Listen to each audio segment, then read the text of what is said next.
Now, if I drop this spliff on the floor, which I won't, because A, it will get soggy, and B, I may get a verruca in my mouth, it will fall downwards toward the ground because of something that lives in the air called science. To find out more about this, I went to check out the original nutty professor, Heinz Wolff. Check it. Check this. Today we're talking about science. We got none other than my main man, Professor Heinz Wolff, in Brunei University, checking out... Brunei is a place in Southeast Asia. Okay. Brunel University. We're talking about science. Now, science is important, isn't it, Professor? Yes, it's very important. What is the smallest thing in the universe? The smallest thing in the universe are, I should think, some of the elementary particles which make up an atom. How small is they? Well, how small? I mean, how you mean in sort of? In centimeters. 10,000 millionths of a millimeter. Is it smaller than a sand? Is it smaller than a salt? Yes, much smaller. Sand is smaller than a salt? No, not necessarily. I mean, you can get sand grains. But salt is the smallest thing known to man. Your hair. Flour. If you had any.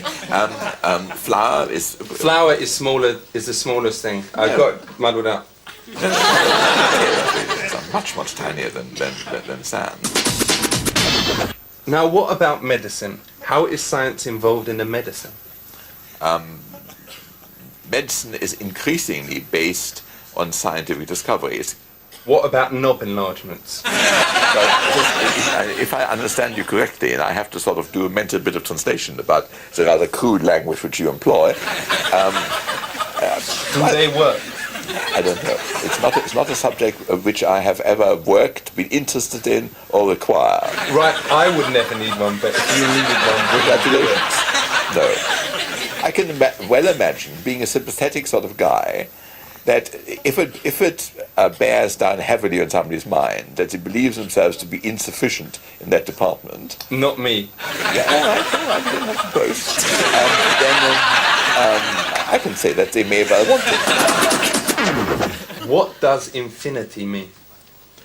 Infinity means that if you are traveling by any means, whether it's Concorde or sitting on a beam of light, you'd never come to the end.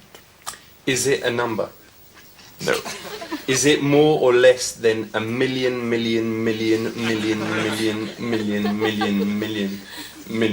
More. But you can always add one onto the end. Okay, I'll add a million on the end.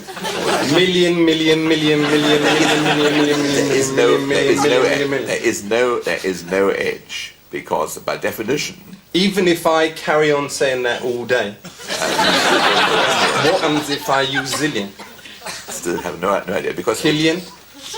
No idea, because there isn't anything bigger than a killian. The principle is that whatever number you try to think of, however big it is, I can always come along and say, I've got a number which is one bigger. And that number is infinity. No. Hello.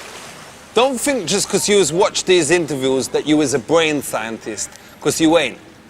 Unless, of course, you is a brain scientist, in which case you probably still is one. But for the rest of you, though, you ain't. Obviously, them people that were sitting a course in the brain scientist thing and they got their result through and they passed it during the program, congratulations, and this don't apply to you. And if me ever go mental inside my head, then I hope you can sort me out. But for the rest of you, though, peace out and respect.